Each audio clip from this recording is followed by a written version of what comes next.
আসসালামু আলাইকুম। আজকে আমার লাইভ করার মূল উদ্দেশ্য হচ্ছে সেনাবাহিনী সদর দপ্তরের কিছু সমস্যা নিয়ে কথা বলা। আমরা সবাই জানি যে এখন যারা হায়ারার্কি আছেন মিলিটারি ম্যাক্সিমামই ছিলেন হচ্ছে আওয়ামী দোসর। সো আওয়ামী দোসর যারা ছিলেন তারা জেনারেল যারা ছিলেন তারা অলরেডি আইডেন্টিফাইড। কিছু কিছু লোককে অকার্যকর করা হয়েছে, কিছু কিছু লোকজন আপা কানেকশন থেকে শুরু করে এখন এই 2024-এর যে চেতনার লাইনে চলে আসছে অনেকেই। অনেক জেনারেল আছেন যারা ওই 3, 4, 5 তারিখের মধ্যেই তারা ছাত্রদের পক্ষে অবস্থান নিয়েছেন। আমরা সবাই জানি লেফটেন্যান্ট জেনারেল, এখন যে লেফটেন্যান্ট জেনারেল মাইনুর হয়েছেন, তখন মেজর জেনারেল ছিলেন চিটাগাঙে, তারা সরকারের পক্ষে ছাত্রদের পক্ষে অবস্থান নিয়েছিলেন। কিন্তু সবচেয়ে আনআইডেন্টিফাইড এবং ডেঞ্জারাস এলিমেন্টটা হচ্ছে middle ranking, higher middle ranking, brigadier to colonel. এরা এক পার্টি ছিল হচ্ছে পুরা শেখ হাসিনার রেজিমের পক্ষে, আর এরা এখন ওয়েটিং আছে, নেক্সট জেনারেল হওয়ার লাইনে আছে। এই সময়টা তাদের জন্য মানে ডিসিশন মেকিং প্রসেসের মধ্যে সবচেয়ে ক্রাইসিস টাইমে, যারা তারা কোন দিকে যাবে। বাট সবচেয়ে অ্যালার্মিং হচ্ছে, এবং এই পার্টিটাকে আইডেন্টিফাই করাও কিন্তু খুব সোজা। আপনি দেখবেন যে যারা ঢাকাতে, মানে সেনাবাহিনী, আমাদের সেনাবাহিনীটা অনেক বড়। সো আপনি যদি জাস্টিস করেন সব অফিসার প্রতি, সবার কিন্তু চাকরি জীবনে অ্যাটলিস্ট 3 বছর সেনাবাহিনী ঢাকাতে চাকরি করার কথা, তাই না? আমার 28 বছর চাকরিতে, আমি ঢাকায় চাকরি করছি মাত্র 1 বছর। হ্যাঁ, কারণ হচ্ছে আমি তো মানে কাউকে রিকোয়েস্ট ম্যানিপুলেশনের মধ্যে নাই। সো আপনি যদি ম্যানিপুলেশন না মধ্যে থাকেন তাহলে থাকবেন। বাট এখানে সত্যি হচ্ছে এই পার্টিটা হচ্ছে যাদের চাকরি গত 15 বছরে 7 থেকে 8 বছরের বেশি ঢাকাতে, তারা ইজিলি আইডেন্টিফাইড, তারা হচ্ছে সেই আওয়ামী সুবিধাভোগী। এর মধ্যে যেটা আছে হচ্ছে সেনাবাহিনীর বিভিন্ন অ্যাপয়েন্টমেন্ট, ডাইরেক্টর মিলিটারি অপারেশনস আর্মি হেডকোয়ার্টারে, ডাইরেক্টর মিলিটারি ইন্টেলিজেন্স, বিভিন্ন ডাইরেক্টর যে কর্নেল স্টাফ ইম্পর্টেন্ট যেগুলো আছে, MS ব্রাঞ্চ ভেরি ইম্পর্টেন্ট যারা পোস্টিং করে সেনাবাহিনীতে। তারপর আছে হচ্ছে DGFI এর ডাইরেক্টরগুলা। সো এর মধ্যে যারা গত 15 বছরে 7 থেকে 8 বছর চাকরি করেছে তারা কিন্তু আওয়ামী দোসর। আমি প্রথমে আসবো হচ্ছে DMI, brigadier general Selim Azad, 34 long কোর্সের অফিসার। এই অফিসারের সাথে আমি চাকরি করেছি, বাট আমি খারাপ কিছু তাও চাকরিতে দেখিনি। বাট যেটা হয়, মানে অনেকের যে র্যাঙ্ক অ্যান্ড আদার জিনিসটা লোভে পড়ে, এবং আওয়ামী লীগ যেটা খুব ভালোভাবে তাদেরকে এই লোভটাকে, র্যাঙ্ক, বিভিন্ন পদ পদায়ন, এগুলার লোভে ফেলে তাদেরকে অ্যাকচুয়ালি তাদের দলে নিয়েছে। এখন এরা এমন একটা সময়, যেমন গত এই সেলিম আজাদ গত জুনে DMI হিসাবে ছিল, এর আগে আর্মি হেডকোয়ার্টারে ছিল। আমি দেখেই বলি, এ ছিল হচ্ছে, আমি কয়েকদিন আগে একটা ফেসবুকে পোস্ট দিয়েছি, গতকালকে, যে রেজানুর, মেজর জেনারেল রেজানুর, সে হচ্ছে বিডিআর পিলখানার যে পিলখানা যে হত্যাকাণ্ড, এটার পিছনে নেপথ্যের একজন কারিগর। সে তখন র্যাবের ADG ছিল, তার স্টাফ ছিল। Then sub colonel staff of MI director brigadier general Selim Mahmud, সে যখন MI ডাইরেক্টরটা ছিল, ব্রিগেডিয়ার জেনারেল সেলিম মাহমুদ, আপনারা সবাই জানেন ওই যে কামাল মজুমদারের মেয়ের জামাই এবং very close associate general Aziz, সে যখন ইয়াতে ছিল, BDR-এ ছিল, BDR-এর ইন্টেলিজেন্স চিফ ছিল, তাকে অনেক চেষ্টা করেছিল জেনারেল আজিজ জেনারেল বানাতে পারে নাই, তার স্টাফ ছিল। নাও কর্নেল স্টাফ থাকাকালীন যেটা হয়, 2018 ইলেকশন তো কন্ডাক্ট করেছে, এর মধ্যে তার অবদান ছিল। সবচেয়ে ইম্পর্টেন্ট জিনিস যেটা, সেটা হচ্ছে বিভিন্ন অফিসার, এবং তার আর একটা ডেপুটি আছে কর্নেল আজহার, সেও ওখানে 7 বছর ধরে আছে। এরা এই আওয়ামী লীগের দোসরা, তারা করে কি, যে সমস্ত অফিসাররা, এই আজহার আবার আগে র্যাবে ছিল, মানে মিডিয়াতে যারা বঙ্গবন্ধু স্যাটেলাইট, বঙ্গবন্ধুর অমুক, বঙ্গবন্ধু অমুক বা যে কোনো কিছুতে নেগেটিভ কোনো কমেন্ট দিয়েছে, এটার সাথে সাথে অ্যান্ড্রোজ করে তার নামে একটা নেগেটিভ রিপোর্ট বানিয়ে, মানে আমি আপনাকে গ্যারান্টি দিয়ে বলতে পারি, আমি যখন আর্মিতে ছিলাম, ASU-তে ছিলাম, ASU একটা সময় পর্যন্ত একটা স্ট্যান্ডার্ড মেনটেন করতে, স্ট্যান্ডার্ড ইজ গন, স্ট্যান্ডার্ডটা এখন একদম চলে গেছে। সো এরা করতো কি, মিথ্যা ইনফরমেশন দিয়ে যারা এই সরকারের হ্যাঁ, আপনারা সবাই জানেন যে সরকার যে সমস্ত অন্যায় দেখলেনই তো মানে মিলিটারি সার্ভিং অফিসারদের প্রতি গুমটুম করার ইতিহাস আছে, সো সবাই ভয়ে থাকতো। এই অফিসারদের নামে নেগেটিভ ইনফরমেশন ইয়া করে দিত, তার ডোসিয়ার মধ্যে ঢুকে দিত, যাতে ফিউচার তার প্রমোশন না হয়, কোনো কিছু না হয়। এখন দেখেন যে গত এই 15 বছর রেঞ্জে যে সমস্ত মিলিটারি অফিসাররা অন্যায়ভাবে যাদের চাকরি গেছে, স্যাক্ট হয়েছে, ফোর্স রিটায়ার্ড হয়েছে, এরা আপনারা সবাই জানেন যে প্রায় 300+ অফিসার অ্যাপ্লাই করেছে। সেনাবাহিনীর যে নিয়ম নীতি অনুযায়ী এটা নেতৃত্ব দিচ্ছেন brigadier general Hasan Nasir sir, আমরা সবাই তাকে চিনি, সর্বশ্রদ্ধেয়। উনি নিজে কিন্তু ওই ইয়ার মধ্যে, যেহেতু উনি নিজে রিটায়ার করেছেন, উনি কিন্তু দেয় নাই। আমাকে অ্যাকচুয়ালি বলেছিল যে আমি ভিকটিম, আমি বললাম না আমি ভিকটিম না, আমি ভলেন্টিয়ার রিটায়ার করেছি। কয় না প্রমোশনে ভিকটিম। আমি বললাম যে বাংলাদেশ আর্মির যে স্ট্যান্ডার্ড যেটা সে অনুযায়ী পূর্বে যেটা ছিল, এখন তো লাল্লু পাঞ্জিরাও ব্রিগেডিয়ার র্যাঙ্ক নিয়ে ঘুরতেছে যে আমি লেফটেন্যান্ট কর্নেল, আলহামদুলিল্লাহ আমার কোনো এখানে ইয়া নাই। বাট এই যে এই যারা ভিকটিম, এদের অ্যাপ্লিকেশন যখন গিয়েছে মিলিটারি কোরের মাধ্যমে দিতে হয়, এটা সেন্ট্রাল অফিসার্স রেকর্ডের মাধ্যমে তারা যায়, এবং এটা যায় ভেটিং এর জন্য এমআই ডাইরেক্টরেটে পাঠিয়েছে। এই সেলিম আজাদেন, তার গং, এই যত অফিসারদের আছে এরা তো আওয়ামী আমলের, এবং এরা হচ্ছে আওয়ামী আমলের সেই আওয়ামী লেসপেন্সার, এবং এদের সব নাকচ করে দিয়েছে। এবং এটা এমন স্লো, এবং এটা নিয়ে কোনো ফিডব্যাক ওই অফিসাররা পাচ্ছে না, এবং এটা নাটের উড়ে হচ্ছে সেলিম আজাদ। আচ্ছা, দেন এগেইন প্রেজেন্টলি হিজ, আচ্ছা এখন যেটা করতেছে সেটা হচ্ছে বিভিন্ন জায়গায় সে তার যেহেতু জেনারেল ওয়াকারের সাথে নাকি সে নাম্বার অফ জায়গায় চাকরি করেছে, সে এখন ওভারস্টেমিং করে বিভিন্ন যে মন্ত্রণালয় বলতেছে, আর্মির যে ডাইরেক্টরেট আছে ওখানে সে ইনফ্লুয়েন্স করতেছে, এবং he become a monster. He need to be change. Next আসি হচ্ছে তার কর্নেল স্টাফ, কর্নেল আজহার। সে আচ্ছা, সে কত বছর ছিল এটা তো দেখতে হবে। গত 15 বছরের মধ্যে সেলিম আজাদ 10 বছর ছিল ঢাকাতে, বিভিন্ন জায়গাতে 10 বছর। সো হিজ এ কনফার্ম আওয়ামী লেসপেন্সার। নেক্সট হচ্ছে কর্নেল স্টাফ আজহার, সে ছিল 14 বছরের, গত 17 বছরের মধ্যে সে 14 বছর ছিল ঢাকায়, চিন্তা করে দেখেন। আচ্ছা, সে ছিল র্যাব ইন্টেলিজেন্স, এবং র্যাবে সে ব্রিগেডিয়ার মেজর জেনারেল জিয়াউল হাসানের আন্ডারে ছিল, এবং ও সময় আমলে পিপিএম পিপিজি এই যত কিছু আছে সবকিছু পেতে হচ্ছে যারা তার কথা অনুযায়ী টার্গেট প্র্যাকটিস করতে পারতো, মানে হচ্ছে গুম খুন করতে পারতো। Had he is a master of it, এবং সে ওখান থেকে এসছে এনফোর্স ডিপার্টমেন্টের সাথে যে জড়িত আছে সে, এবং সে হচ্ছে যত ধরনের ফলস ইনফরমেশন যেটা আগে বলতেছিলাম সেই ইনফরমেশন গুলো কালেক্ট করতো, আর সেলিম আজাদকে দিয়ে ওদের ফাইলের ভিতরে জিনিসটা ঢুকাতো। এই অফিসার ছিল 2 বার ছিল G2 MI, তারপরে G1 ছিল MI এর 2 বার, তারপরে সে লেফটেন্যান্ট ফুল কর্নেল হয়ে ওখানে কর্নেল স্টাফ হয়েছে। মানে তাকে সরানো যাবেই না, সে হচ্ছে ঢাকায় থাকতে হবে। আর এখানে অনেক ভালো ভালো অফিসার দেখবেন, যদি যারা মানে কোথাও ইনফ্লুয়েন্স করে না তাদের এরকম দেখবেন ঢাকাতে চাকরি নাই। আমি কয়েকবার মানে বাচ্চারা যখন একটু বড় হচ্ছিল আমি কয়েকবার ঢাকা যাওয়ার জন্য বলেছিলাম, যেহেতু করি নাই, আমার রিকোয়েস্ট কখনো রাখে নাই। এটা একটা আর কি আর বলবো। আচ্ছা,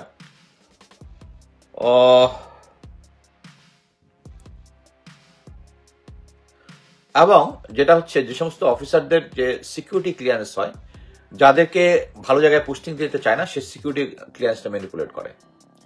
সো আজহার এবং Selim Azad is a group still working for Awami লেসপেন্সার পুরানাদের। এই প্রেজেন্ট যে সিচুয়েশন আছে পুরোটাই সে সাপোর্ট দিয়ে যাচ্ছে আর্মির। আচ্ছা, এখন আসি হচ্ছে DMO brigadier general Nazimuddoula. Nazimuddoula ঢাকাতে অ্যাপ্রক্সিমেটলি 11 বছর ছিল 15 বছরের মধ্যে, এবং তার ফ্যামিলি রুট হচ্ছে তার এবং তার শ্বশুরের সাইডে আওয়ামী লীগ এবং জাতীয় পার্টি। এবং সে যেটা করেছে সেটা হচ্ছে ডাইরেক্টর মিলিটারি অপারেশনস কন্ট্রোল করা হচ্ছে যত এয়ার অপারেশন হচ্ছে যত হেলিকপ্টার মুভমেন্ট আছে, ভিআইপি চলাচল, তারপরে আপনারা যে হেলিকপ্টারগুলো উঠতে দেখেছেন এই আগস্ট মুভমেন্টের মধ্যে, এই সমস্ত অপারেশনগুলো, এবং ইয়া থেকে নিচে ফায়ার করা, আপনারা দেখেছেন স্নাইপারদেরকে বসেছে, ভারতীয় স্নাইপারদের বসাইছে বিভিন্ন জায়গাতে, ভারতীয় যারা বিভিন্ন জায়গায় স্টাক হয়েছে আপনারা বিভিন্ন ইয়া দেখেছেন। এই জিনিসগুলো কোঅর্ডিনেশন করেছে উইথ দ্য এমও ডাইরেক্টরেট হচ্ছে they maintain liaison with the police তাদের রিকোয়ারমেন্ট অনুযায়ী। সো তাদের হেলিকপ্টার এবং ড্রোনগুলো চিরাঙে ছিল, ওখান থেকে নিয়ে আসা হয়েছে। আসার পরে এরা কোথাও জায়গায় ছাত্র জনতা এক হচ্ছে এই সমস্ত ইনফরমেশন পুলিশকে দিত আর পুলিশ গিয়ে ওখানে ইয়া করতো।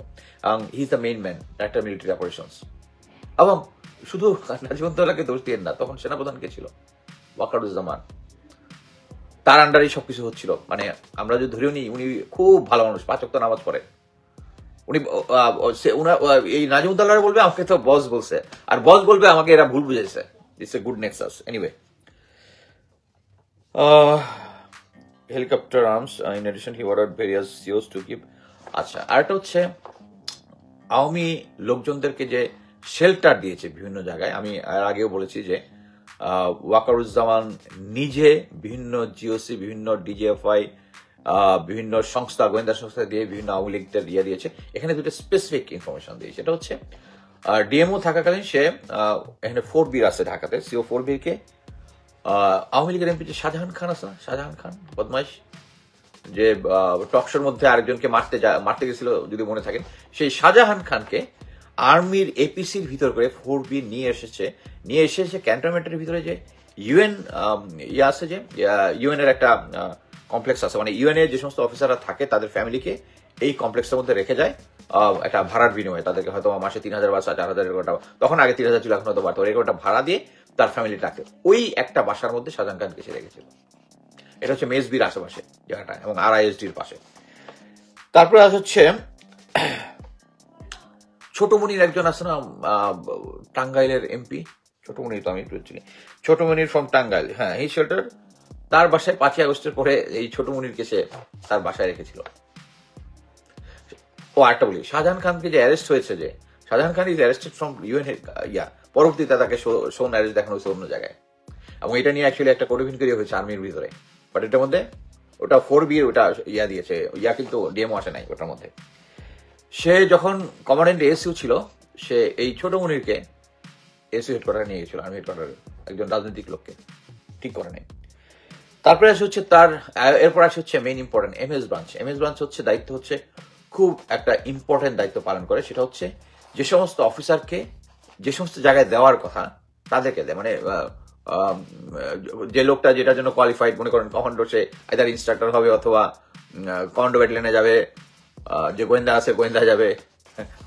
বাট আমার এটা খুব মজা লাগে। আমাকে মনে করেন যে আমি সুপার কমান্ডার ছিলাম, আমি লাস্ট যে পোস্টিংটা পেয়েছিলাম সেটা হচ্ছে বাংলাদেশ ইনফ্যান্ট্রি রেজিমেন্টে। ওখানে আমি চাল ডাল হিসাব করতাম সৈনিকদের, খুব মজা। বাট আমি জিনিসটা সিনসিয়ারলি করেছি আর কি। এনিওয়ে, যাও ইয়াতে আসি। এই MS ব্রাঞ্চ হচ্ছে ব্রিগেডিয়ার জেনারেল শারাফ। দেখলে আপনার কি খুব সোবার এবং ভেরি হাম্বল মনে হবে, but he was associate with Mollah Fazle Akbar, যার নাম আমি দিয়েছি যে ইয়ার কুশলী, কি বলে, বিডিআর পিলখানার পিছনে কুশলী, মোল্লা ফজলে আকবর। হি ওয়াজ DGFI that time. Fazle Akbar brigadier general Sharif, Dhaka posting tenure approximate 10 বছর। গত 15 বছরের মধ্যে সে 15 বছরের মধ্যে 10 বছর ছিল ঢাকাতে। So we can calculate he is doing. সে যেটা করতেছে যে এখন যারা খুব মেটিকুলাসলি সেকেন্ড টায়ার আওয়ামী লীগের যারা আছে, একটা হচ্ছে ফার্স্ট টায়ার, মানে আওয়ামী লীগ আমরা বলেছি জানি না যে শেখ হাসিনা প্রতিটা সংস্থাতে আওয়ামী লীগের 5, 6, 7, 8, 9 টায়ার করে আওয়ামী লীগ আসছে। এই সেকেন্ড টায়ার আওয়ামী লীগকে সে এখন ইম্পর্টেন্ট জায়গায় অ্যাপয়েন্টমেন্ট দিচ্ছে। ঠিক আছে, তারা দিচ্ছে কোথায় কোথায়? ঢাকার আশেপাশে সেন্ট্রাল বিভিন্ন জায়গাতে, ইম্পর্টেন্ট জায়গাতে, যাতে যে কোনো সিচুয়েশন ক্রাইসিস হলে আপার পক্ষে তারা অবস্থান নিতে পারে। সেকেন্ড টায়ারদেরকে সে এখন এই MS branch is very important, এই জায়গাটাতে এই কাজটা করতেছে সে। আচ্ছা,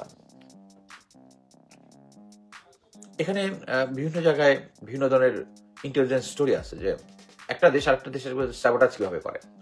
কোল্ড ওয়ারের সময় এরকম একজন ডাবল এজেন্ট ছিল, সে রাশিয়ান আর্মিতে একজন লেফটেন্যান্ট জেনারেল। সে কি করতো, রং লোককে রং জায়গায় দিত, জাস্ট পুরা মানে যে জিনিসটা গোয়েন্দায় দিলে ভালো হবে এরে দিয়ে দিল একটা কোয়ার্টারিং জবে, কোয়ার্টারিং গুলো ভালো হলো এরে দিল একটা অপারেশনাল জবে, মানে হজ পোস্টাই। এই এই এই সারা কাজটা জাস্ট এটাই করতেছে, just matching up the things, right পার্সনকে চুজ করা, রাইটের, এটা হচ্ছে MS ব্রাঞ্চের কাজ। He is not doing it. এবং অফকোর্স সবকিছুর দায় তো শেষ পর্যন্ত ওয়াকার স্যারকে নিতে হবে। 5 ওয়াক্ত নামাজ পড়ে আর ইয়া করে মানে আমাকে ভুল বুঝিয়েছে লোকজন বললে তো আপনি পার পাবেন না স্যার, এটা বুঝতে হবে। অ্যাট প্রেজেন্ট আমি কয়েকদিন আগে ইয়াতেও দেখলাম যে ইলিয়াস হোসেনের ইয়াতে হাসান নাসির স্যার বলেছে যে দেশকে তারা এখন, আচ্ছা একটা কমেন্ট দেখি ডিজিএফআই এটা দিয়ে প্রবাসী ব্লগারদের নজরদারি কেন করা হচ্ছে আমাদের, এটা তারা করবেই, এটা এই পয়েন্টটাতে আসবো আমি। আচ্ছা সেটা হচ্ছে আমরা ওই হাসান নাসির স্যার খুব সুন্দরভাবে বললেন যে আমি যে অ্যাসেসমেন্টটা দিয়েছি যে তারা এখন চাচ্ছে সরকার যেখানেই থাকুক এমন একটা সিচুয়েশনে নিয়ে আসা, তারা জানে শেখ হাসিনা আসতে পারবে না, তারা দেশের পরিস্থিতি এমন একটা জায়গায় এনআরকিতে নিয়ে যাবে। এটা কিন্তু number of time Elias Hossain বলেছে, পিনাকিদা বলেছে, কনক স্যারের শোতে আমরা নাম্বার অফ টাইম বলেছি, ইভেন রিসেন্টলি আমি গতকালকে দেখলাম জুলকারনাইন স্যার একটা পোস্ট শেয়ার করেছে যে তারা কোন কোন জায়গাতে স্যাবোটাজ করবে। এই সবকিছুর প্ল্যানিং হচ্ছে। এরকম একটা সিচুয়েশন যখন আসবে তখন সবাই বলবে সেনাবাহিনীকে দায়িত্ব নিতে, সেনাবাহিনী দায়িত্ব নিবে কারো with that Awami generals and other things. যারা ইনঅ্যাক্টিভ হচ্ছে তখন তারা অ্যাক্টিভ হয়ে যাবে, যে তারা তখন একটা আর্মির ভাবমূর্তি থাকবে, দেশের এই ক্রাইসিস টাইমের আওয়ামী লীগ আবার সেভিয়ার হিসেবে আসতেছে। বাট একটা জিনিস মনে রাখবেন, আর্মি এখন গ্রাউন্ডে আছে, আর্মির ম্যাজিস্ট্রেসি পাওয়ার আছে, আর্মি ইচ্ছা করলেই সবকিছুর বিরুদ্ধে ব্যবস্থা নিতে পারে, রহস্যজনক কারণে নিচ্ছে না। এটা যদি আপনারা না বুঝেন তাহলে কিছু কারণ নাই। এখন যদি আর্মি আসে দেখবেন সবকিছু, কিন্তু তখন ভারতের সাপোর্টটা চলে আসবে, তো তখন দেখবেন সব আর কোনো এনার্কি হচ্ছে না। কি আওয়ামী লীগ মানে কি আর্মি টেকেন ওভার করেছে, আর্মি তো এখনো আছে। আর্মিকে ঠিকমতো অ্যাক্ট করতে দিচ্ছে না ভারত, কারণ তারা চাচ্ছে এরকম একটা ক্রাইসিস সিচুয়েশন হোক, হওয়ার পরে যাতে আর্মি আবার টেক ওভার করতে পারে। এই সারাপ চেষ্টা করতেছে ওই যে সেকেন্ড টায়ার অফিসারদেরকে। এটা একটা বিশাল অ্যারেঞ্জমেন্ট, ঢাকার আশেপাশে অ্যারাউন্ড সব জায়গার মধ্যে পোস্টিং গুলো সে দিতেছে।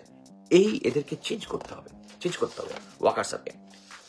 আচ্ছা আমরা জানি যে এটা কাস্টমারি, যে নর্মালি একজন চিফ চেঞ্জ হইলে নর্মালি যেটা হয়, চিফ তার নিজের পছন্দের এমএস কে নিয়ে আসেন, নিজের পছন্দের ডিএমও কে নিয়ে আসেন, এক্ষেত্রে কিন্তু তাই হয়নি।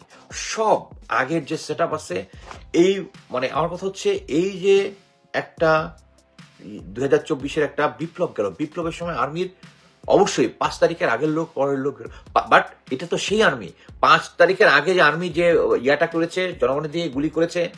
এবং আমি মানে একটা জিনিসের জন্য খুব অ্যাশেমড হই মাঝে মাঝে, আবার মনে করি না ঠিকই আছে, যেটা হচ্ছে আমার বাসায় এখনো আছে, কি বলে পোস্টার গুলো আছে।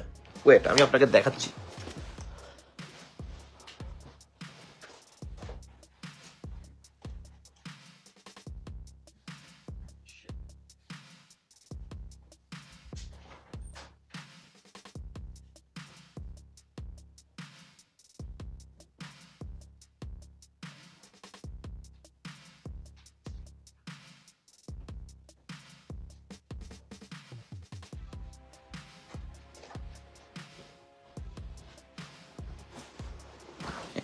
সরি, আমার ওয়াইফের গুছানোর বাতি আছে, এগুলো কোথাও গুছায় রাখছে। মোট কথা আমি বলতে চাচ্ছিলাম যে আমরা ব্যানার এবং প্ল্যাকার্ড নিয়ে ইউএন এর সামনে দাঁড়িয়েছিলাম যে সেনাবাহিনী আর বাংলাদেশ আর্মিকে স্যাংশন দেওয়ার জন্য। এই জন্য তখন বাংলাদেশ আর্মি গুলি করতেছিল আমাদের সাধারণ জনগণের দিকে। এটা আরেকদিন দেখো আছে আমার কাছে যত ব্যানার এবং ফেস্টুন। আমরা ইউএন হেডকোয়ার্টার দাঁড়িয়েছিল এই সেনাবাহিনীর এগেন্স্টে। কেন দাঁড়িয়েছিলাম? কারণ তারা সিভিলিয়ানের দিকে গুলি করতেছিল। সো আমি বলতে চাচ্ছি যে এটা হচ্ছে সেই আর্মি।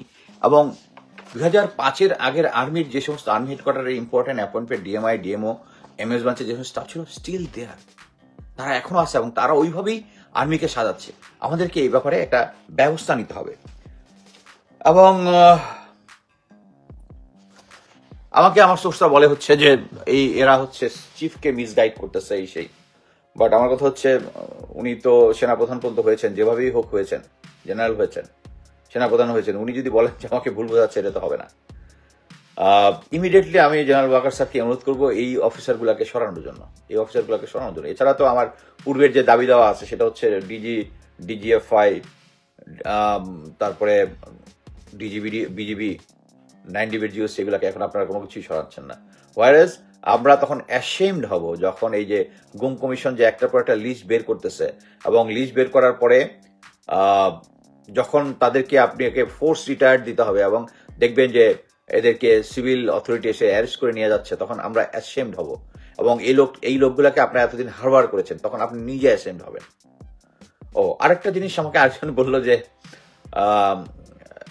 এই সেলিম আজাদ এবং গং, এখন আমি যেহেতু খুব স্ট্রংলি এগুলার এগেনস্টে বলতেছি, মাঝে মাঝে ওয়াকার স্যারের এগেনস্টে খুব স্ট্রংলি বলি, তা এখন আমার নামে আবার ওই মানে যখন জিয়াউল আহসান, ডিজিএফআই, তারা আমার নামে লেফটেন্যান্ট কর্নেল মুস্তাফিজ এরকমটা ভিডিও বের করেছিল, এরকম নাকি আমার নামে ওই একই কমপ্লেন, কি হাসিন স্যারকে গুমের সাথে জড়িত, আর ম্যাডাম খালেদা জিয়ার বাড়ির উচ্ছেদ আমার নেতৃত্বে হয়েছে, এগুলো নিয়ে আবার একটা তারা নাকি ভিডিও এবং অন্য কিছু বের করে। আই ডোন্ট কেয়ার, আমি শুধু ওই সোর্সকে বললাম যে sir I survive Sheikh Hasina, I survive Sheikh Hasina. So এটা নিয়ে আর মানে ইয়া করার কোনো কিছু নাই। সো আমি আশা করব যাদের নামগুলা বললাম, যাদেরকে brigadier Selim Azad, Azhar, brigadier Sharaf, Nazimuddoula, they should be change immediately. They are creating, মানে বাংলাদেশ সেনাবাহিনীর ভিতরে ওই এমন ভাবে সেট আপ করতেছে যেন যে কোনো সময় ওই যে টুক করে আপা চলে আসবে, আসলেই তারা আবার সেই মতো সেট আপ করতে হবে। একটা জিনিস মনে রাখতে হবে, সেনাবাহিনীকে এই টাইমে সেনাবাহিনী সবসময় দায়িত্ব দিবে, কারণ এই সিচুয়েশনে সেনাবাহিনীর দায়িত্ব নিলে পুরা ইন্ডিয়ার কন্ট্রোলে চলে যাবে আমরা সবাই, পিরিয়ড। এখন আমি দেখি কোনো কোয়েশ্চেন থাকলে আমি দিব। কোয়েশ্চেন কি আছে?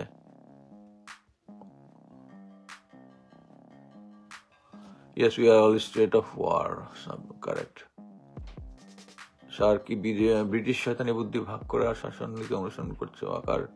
ইলিয়াস ভাই আজকে কিছুক্ষণ আগে ভয়ানক একটা শেয়ার দিয়েছে এই বিষয়ে, ডিজিএফআই এটা করেছে। হ্যাঁ, ও আরেকটা জিনিস আমি বলতেই ভুলে গেছি, এখনো ডিজিএফআই কি বলে, এখনো ডিজিএফআই ওই ইসলামিক দলগুলোতে পয়সা দিচ্ছে, ওদেরকে ইয়া করতেছে, এবং যে সমস্ত, আমি নাম বলতে চাই না, রিপুটেড ইয়াং পলিটিশিয়ান সরকারের এগেনস্ট, মানে সরকারের পক্ষ নিয়ে বিভিন্ন জায়গায় বিভিন্ন লোকজনকে প্রেশার দিয়ে বিভিন্ন দলে, মানে দলে অংশগ্রহণ করার চেষ্টা করতেছে ডিজিএফআই।